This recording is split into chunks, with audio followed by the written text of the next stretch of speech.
I had a Nissan Xterra parked on my head, and shit.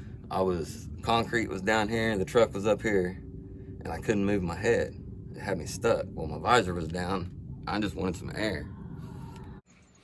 All right, so in this episode, we're going to talk about the dangers of being on a bike, on the street, not paying attention, thinking that you know it all. Bike life is serious. You know, it was 148 degrees outside, typical summer day, and I had to go 2 miles away from here, maybe.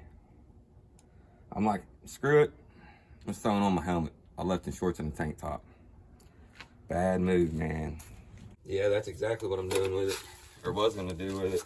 Man, Kris, man. What's up, man? I've seen some better pictures of what's up, man.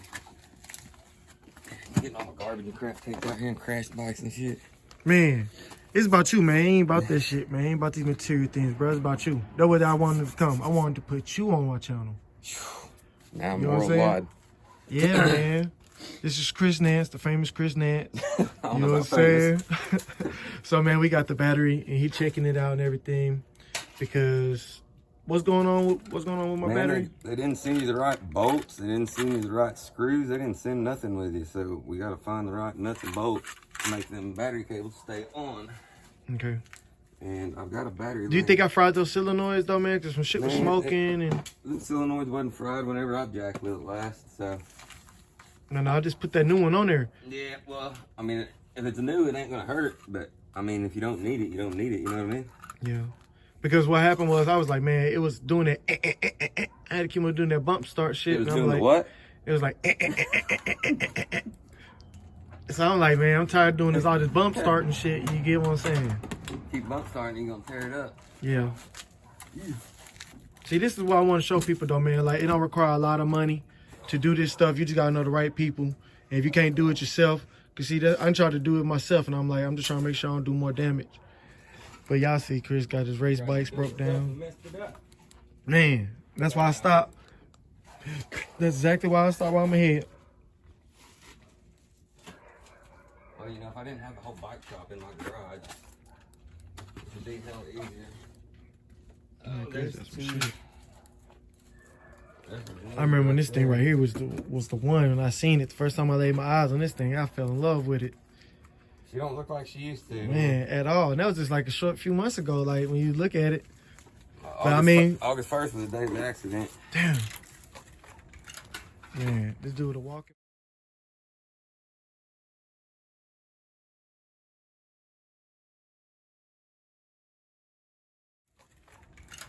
Man, this dude a walking miracle, man. Yeah. Bad bike accidents, man. What you want to tell these riders about these street bikes, man? Because people think that they could just jump out here haul ass. And, you know, I think that living and dying is a part of it, or getting broken up and getting hurt is all a part of bike life. And a lot of people, they just think there's, you know, these injuries they going to bounce back from. A lot of these dudes think they're invisible is a problem. Yeah. You know, they think just because they bought the most expensive bike, the most badass bike, they're going to jump on it and ride it. Even the fastest bike. A lot of people have a wreck and be like, I need a faster bike. Yeah, like, no, you don't need You need more experience. Bingo. And that's where it comes from. But I've also been doing this stuff for almost 20 years now. Yeah. And that was the second time second or third time, however you want to count it, that I've been down on the street. Okay. And my first street wreck was like in 06 or 07. Like the first year I started riding. I got pushed off the 240 loop over there at 240 and I-35 and landed down on the service road, but I got hit by a big truck. That was the only time I've been down on the street, other than one time when I was showing off. That was my fault. But, you know, I like to show off a little bit, and I was showing off a little too much that day. Yeah, man. You know, Motard gave me a wicked high side. I had to lay there and think about it for a while. I wasn't crying. My knees wasn't skinned up. But, man, it hurt like hell, man. That road rash got me good. Man. But the second time, my bad wreck, I'm a firm believer in dress for the slide, not the ride. Mm.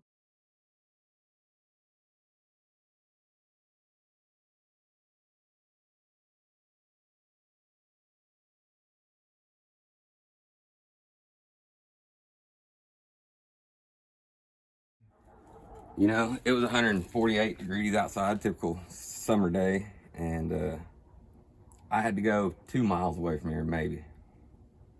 I'm like, screw it. I'm just throwing on my helmet. I left in shorts and a tank top. Bad move, man.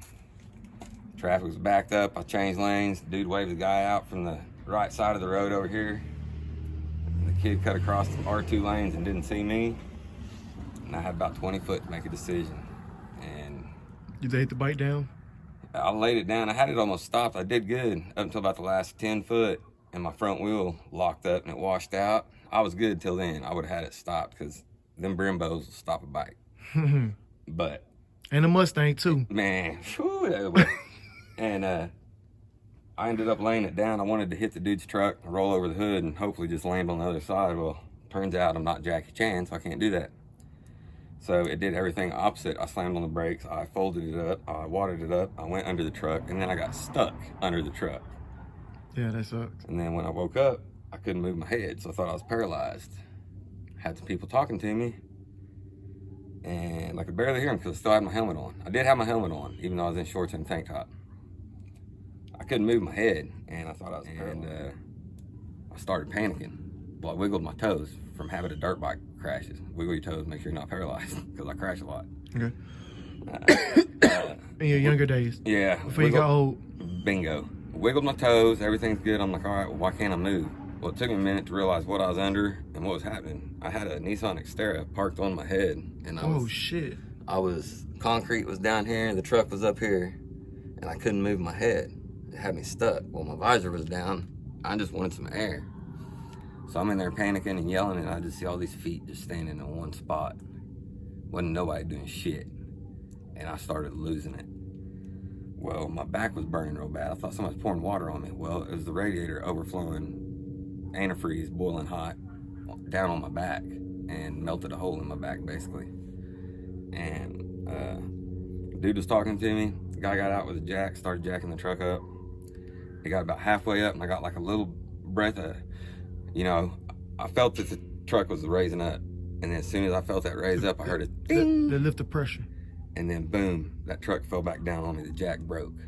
So the truck fell on me a second time, and I didn't get to move. Well, this time, somehow the tire started going flat. Well, it started going flat. Well, that axle started pushing down on my helmet and my back, and the rest of the car was flattening on my back while I was running out of air. And I started doing that panic breathing shit because I thought I was taking my last couple breaths. So I told God, I said, man, if it's my time, so I'll race you up there. As soon as I said that, I seen daylight, and somebody jerked my leg out of socket, pulling me out from under that truck, and I went running to the curb.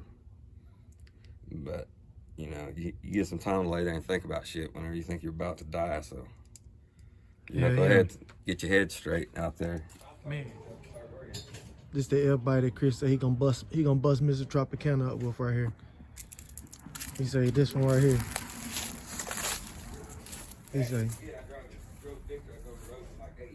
He say this the car right here that's gonna take my Mustang out. Right now.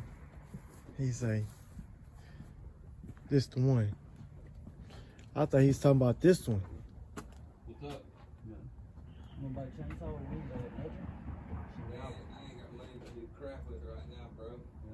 JD in there? Yeah.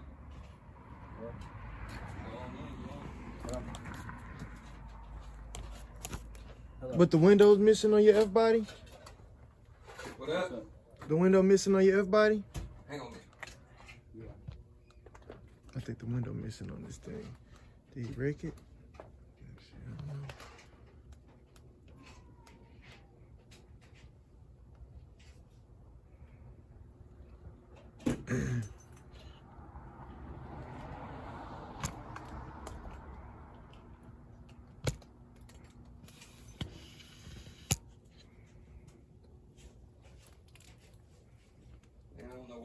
So fucking difficult. I said, is the glass missing on the F-body on the Camaro? Hey. What? Told you not to be filming that crap, man. My garage is a wreck, dude. Man. There's all kinds of tool sounds. I ain't even gotta add no effects, Kris. I'm not editing that. That's what happens when you move a bike shop into your garage at like 1 week's notice. Dude, Kris, I think you're amazing, bro. I can't edit none of this stuff, man. Oh, man. Should have put a green screen up behind me. Something. You know what? I'll take the damn bolts out of mine.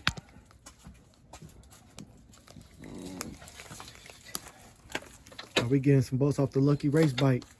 Yeah, I don't know about Lucky. It's Lucky. You still here. The bike out of there, though. Huh? The bike out of there. I'd much rather have it this way. Man, you should have seen it when I got it, man. It was watered up. Shit.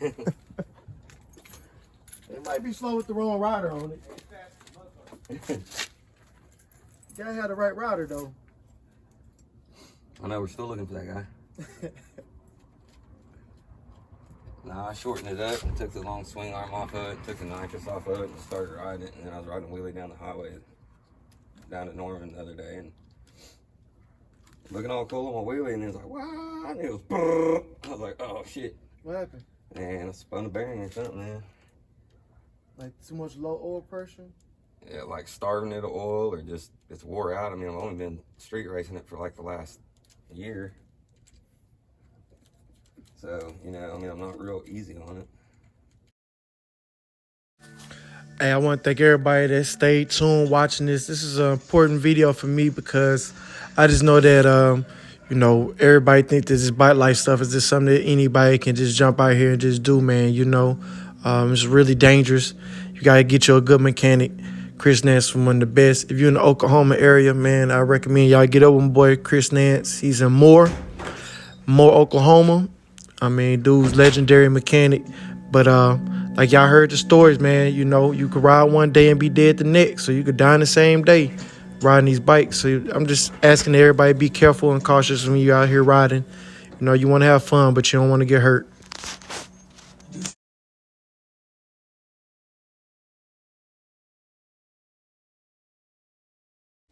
Yeah, on the note that I'm closing out, you know, a lot of my friends and I have relatives die on motorcycles that's lost their life, man. You know, that's all a part of this bike life. But we always say this, man, you know, it's a bike life to the casket dropping the dirt on top. Till then, we gonna ride. We gonna keep on living.